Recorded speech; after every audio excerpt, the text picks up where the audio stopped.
Hola y bienvenidos. A ver, para mucha gente el asma es, sin más, tener problemas para respirar.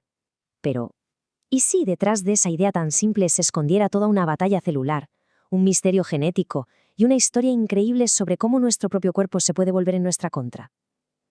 Pues hoy vamos a desvelar ese mundo oculto del asma. Vamos al lío con la pregunta clave. Cuando alguien tiene un ataque de asma, ¿qué pasa ahí dentro en los pulmones?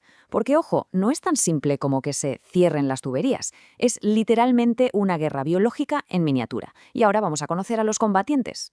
Vale, pues vamos a empezar a desmontar todo este mecanismo. Lo primero, y esto es súper importante, es entender que el asma no es una única cosa. En realidad es más bien un síndrome que tiene como mínimo 4 caras diferentes. Imaginemos que el asma es un problema con 4 capas, ¿vale? Por un lado está la clínica, que es lo que se nota, la tos, los pitidos al respirar. Luego la capa fisiológica, que es lo que ocurre de verdad. Los conductos por donde pasa el aire se hacen más estrechos. La tercera es la histológica, lo que veríamos en un microscopio. Los tejidos están siempre inflamados, es como una herida que nunca llega a cerrarse del todo. Y por último la inmunológica, que es la raíz de todo, un sistema de defensa que se pasa de frenada. Y son estas 4 caras juntas las que nos dan la imagen completa del asma. Y ojo, que no hablamos de algo anecdótico, ¿eh? Fijaos en el dato, hasta un 10% de los niños en ciertas edades lo sufren, y lo preocupante es que la cifra ha ido subiendo. Así que claro, entender bien qué es el asma es fundamental para la salud pública de hoy en día. Vale, ya tenemos una idea de qué es el asma, pero ¿qué es lo que pulsa el botón rojo? ¿Qué provoca una crisis? Pues la respuesta está en un concepto que es la clave de todo esto, la hiperreactividad bronquial. La palabra mágica aquí es hiperreactividad. A ver, es como si las vías respiratorias tuvieran un sistema de alarma que es, bueno, demasiado sensible. Para la mayoría de la gente, el aire frío, un poco de ejercicio o hasta reírse a carcajadas no supone nada. Pero para una persona con asma, cualquiera de estas cosas puede hacer que salten todas las alarmas y que el cuerpo active el modo de defensa total. Y aquí es donde la cosa se pone interesante, porque no todo el asma es igual. Por un lado tenemos el asma extrínseca, que es el tipo más clásico, por así decirlo, el que suele venir de familia, muy ligado a las alergias desde pequeños. Pero luego está el asma intrínseca, que es más misterioso. Puede aparecer ya de adulto, muchas veces después de una infección, y sin que haya una alergia clara detrás. O sea, 2 caminos distintos que llevan al mismo problema. Bueno, ahora que ya tenemos el mapa general, vamos a hacer zoom. Bajemos al nivel de las células. Vamos a meternos de lleno en el campo de batalla de un ataque de asma alérgico para ver cómo es esa lucha, paso a paso. Todo arranca con una confusión de identidad, básicamente. Imaginaos, entra un granito de polen, algo inofensivo, pero unas células centinela de nuestro sistema inmune, las llamadas TH2, lo ven y se equivocan. Piensan que es un parásito súper peligroso. Entran en pánico total y empiezan a soltar señales químicas, como si tocaran la corneta para llamar a todo el ejército del cuerpo a una batalla que en realidad no hacía ninguna falta. Y a partir de ahí se lía la cascada. Esas señales químicas le dicen al cuerpo: fabricad misiles teledirigidos. Esos misiles son los anticuerpos IG. ¿Y qué hacen? Pues se pegan a otras células, los mastocitos, que son como si fueran granadas cargadas de productos químicos. ¿Qué pasa la siguiente vez que entra el polen? Pues que se adhiere a esos misiles, las granadas explotan y liberan un montón de sustancias que provocan inflamación, mocos y que las vías respiratorias se cierran. Y ¡boom! Ahí la tienes, la crisis asmática. Para pillar bien la mecánica de esto, pensemos en un coche. Las vías respiratorias tienen un freno químico que las mantiene abiertas, relajadas, y un acelerador que las cierra. ¿Qué ocurre en el asma? Pues que este sistema se descontrola por completo. Es como si el pie estuviera todo el rato pisando el acelerador a fondo y el freno, pues casi no funcionara. El resultado, claro, es esa contracción continua de los músculos.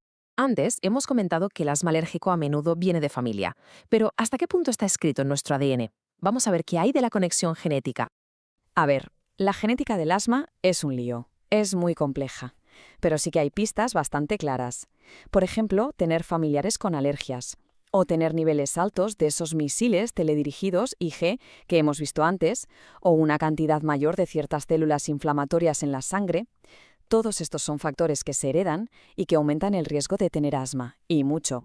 Y la investigación que se está haciendo ahora es alucinante. Lo que hacen los científicos es básicamente escanear el genoma humano entero, buscando pequeñas erratas en el código genético. Se llaman SNPS. Cada una de estas erratas es una pista que podría indicarnos cuáles son los genes exactos que nos hacen más vulnerables.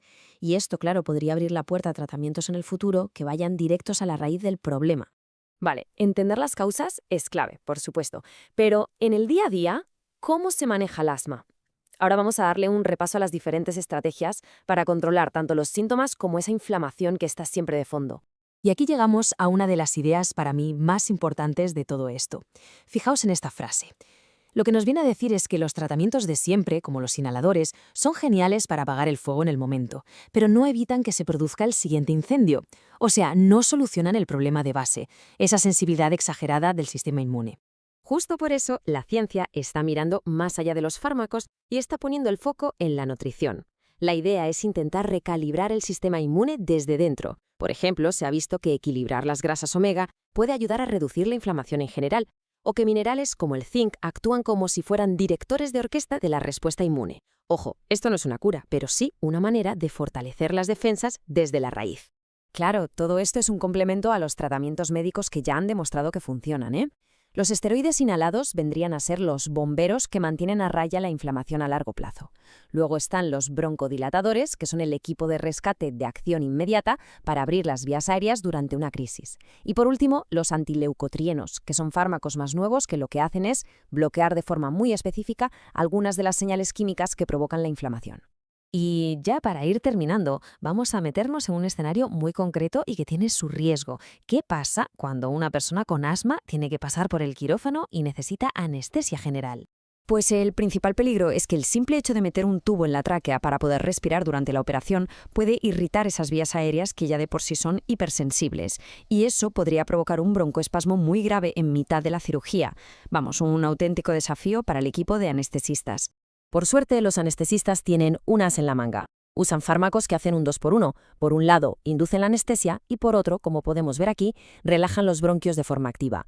Fármacos como la ketamina o gases como el sevoflurano actúan también como broncodilatadores. Así convierten un momento de mucho riesgo en una oportunidad para proteger las vías respiratorias. La elección del fármaco adecuado, como se pueden imaginar, es absolutamente vital. ¿Y cuál es el resultado de elegir bien los fármacos y preparar todo con tanto cuidado? Pues que el riesgo de una crisis grave en quirófano es mínimo, bajísimo, de apenas un 0,17%. Es un ejemplo perfecto de cómo conocer a fondo una enfermedad permite gestionar situaciones de altísimo riesgo con una seguridad que es, francamente, increíble. En resumen, queda claro que el asma es mucho más que quedarse sin aire. Es una danza complejísima entre nuestros genes, un sistema inmune que está siempre en alerta máxima y todo lo que nos rodea. Nos enseña que detrás de un síntoma que parece muy común se puede esconder un universo de complejidad biológica. Y esto nos deja con una pregunta en el aire. ¿Qué otras enfermedades del día a día son en realidad muchísimo más complejas de lo que parecen a simple vista? Muchas gracias por habernos acompañado a descubrirlo.